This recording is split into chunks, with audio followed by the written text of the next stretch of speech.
తుఫాన్ రాకమునుపు అందరికి స్పెషల్ ఆఫీసర్లను ఆ జిల్లాలకు వేసేవాళ్ళం. వేసి వాలంటీర్లు పనిచేసేవాళ్ళు, సచివాలయం సిబ్బంది పనిచేసేవాళ్ళు. మేము వచ్చిన మా ప్రభుత్వ హయాంలో ఏకంగా కలెక్టర్ల పరిధి డిస్ట్రిక్ట్ సైజ్ తగ్గించినాం. దానివల్ల ఎక్కువ కలెక్టర్లు, తక్కువ కాన్స్టిట్యున్సీకి ఎక్కువ కలెక్టర్లు వచ్చినారు, ఎక్కువ జేసీలు వచ్చినారు, దానివల్ల ఎక్కువ ఎస్పీలు వచ్చినారు. దానివల్ల మా ప్రభుత్వ హయాంలో సచివాలయాలు వచ్చినాయి. మా ప్రభుత్వ హయాంలో వాలంటీర్ల వ్యవస్థ ఉండేది, స్పెషల్ ఆఫీసర్లను వేసేవాళ్ళం. ప్రాణ నష్టం జరగకోకుండా ఖచ్చితమైన చర్యలు తీసుకోవాలని చెప్పి గట్టిగా చెప్పేవాళ్ళం. కలెక్టర్ల చేతుల్లో డబ్బులు పెట్టేవాళ్ళం. అన్ని రకాలుగా కలెక్టర్ల దగ్గర నుండి చూసుకోమని చెప్పేవాళ్ళం. ఈ రోజు ప్రభుత్వం చేస్తా ఉన్న పనితీరు గాలికి ఎగిరిపోయింది. ప్రభుత్వం అన్నది ఈ రోజు ఉందా లేదా అర్థం కాని పరిస్థితిలో రైతున్నాడు. రైతుకు నష్టం వచ్చినా కష్టం వచ్చినా గానీ పట్టించుకునే పరిస్థితి ఎక్కడా కూడా కనిపించిన పరిస్థితిలో ఈ రోజు రాష్ట్రం. నేను ఇవాళ చంద్రబాబు నాయుడు గట్టిగా చెప్తా ఉన్నాను, ఎందుకు లెక్కలు తక్కువ చేసి చూపిస్తా ఉన్నారు. 15 లక్షలు అని చెప్పి పంట నష్టం జరిగిన పరిస్థితులు గతంలో ఎప్పుడు జరగలేదు అని చెప్పి ఆ రోజు మీ ఎల్లో మీడియాలోని పేపర్లు సైతం రాసినాయి. ఎందుకు రైతులకు తోడుగా ఉండడానికి ఎందుకు వెనకడుగు వేస్తున్నారు? ఎందుకు రైతులకు ఎన్యూమరేషన్ కోసం అప్లికేషన్ పెట్టుకుంటే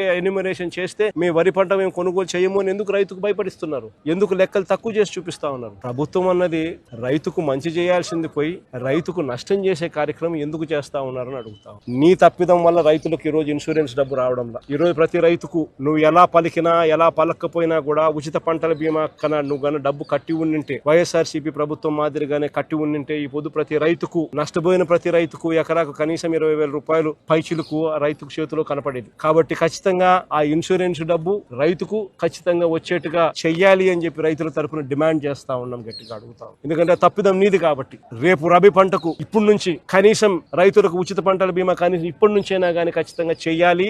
ఈ పరిస్థితి మళ్ళీ రైతుకు ఉత్పన్నం కాకూడదు అని చెప్పి కూడా డిమాండ్ చేస్తూ అడుగుతా ఉన్నాం. రైతులకు ఇన్పుట్ సబ్సిడీ కింద బకాయిలు పెట్టారు. ఈ లేచిన లెక్కల ప్రకారమే 600 కోట్లు ఇవ్వాలని చెప్పి ఇల్లే బకాయిలు పెట్టి ఆ బకాయిల సొమ్మును కూడా వెంటనే రైతులకు ఇవ్వాలి అని చెప్పి కూడా గట్టిగా డిమాండ్ చేస్తాం. చంద్రబాబు నాయుడు గట్టిగా మాట్లాడుతా ఉన్నాం, రైతు సంతోషంగా ఉంటేనే రాష్ట్రం బాగుంటుంది. రైతు గన కన్నీరు పెట్టినాడు అని అంటే ఏ ప్రభుత్వంకైనా కూడా అది అరిష్టమే అని చెప్పి చంద్రబాబు నాయుడు గుర్తుపెట్టుకోమని గట్టిగా చంద్రబాబు నాయుడుకు వార్నింగ్ ఇస్తా ఉన్నాం. ఈ సమయం చంద్రబాబు నాయుడు దృష్టిలో రైతు అనేవాడు వ్యవసాయమే దండుగా, వ్యవసాయం చేయడమే దండుగా, రైతు వేస్ట్ అనేది చంద్రబాబు నాయుడు మైండ్ సెట్. అందుకనే రైతు ఈ రోజు ఇన్ని అగసాట్లు పడతా ఉన్నాడు, ఇన్ని అవస్థలు పడతా ఉన్నాడు. ఈ మైండ్ సెట్ మార్చుకుని రైతు రాష్ట్రానికి వెన్నెముక అని చెప్పి గుర్తించమని చెప్పి చంద్రబాబు నాయుడు గట్టిగా డిమాండ్ చేస్తా ఉన్నాము. చంద్రబాబు నాయుడు గారు స్పందించే తీరు గన సరిగ్గా లేకపోతే రైతుల తరపున వైఎస్ఆర్సీపీ ప్రభుత్వం పోరాటం చేయడానికి సన్నద్ధంగా రెడీగా ఉంటుందని కూడా ఈ సందర్భంగా గట్టిగా చంద్రబాబు నాయుడుకు వార్నింగ్ ఇస్తా ఉన్నాం. ఈ సందర్భంగా కౌలు కార్డులు కూడా లేవు, కౌలు కార్డులు కూడా వేయడం లే. ఇస్తే మళ్ళీ వాళ్ళకి డబ్బులు ఎక్కడ ఇవ్వాల్సి వస్తుందేమో అని చెప్పి చంద్రబాబు నాయుడు కౌలు కార్డులు కూడా వేయడం కూడా మానేసి ఇంత రైతు వ్యతిరేక విధానాన్ని చంద్రబాబు నాయుడు ఖచ్చితంగా మార్చుకోవాలని చెప్పి కూడా గట్టిగా చంద్రబాబు నాయుడు డిమాండ్ చేస్తారు.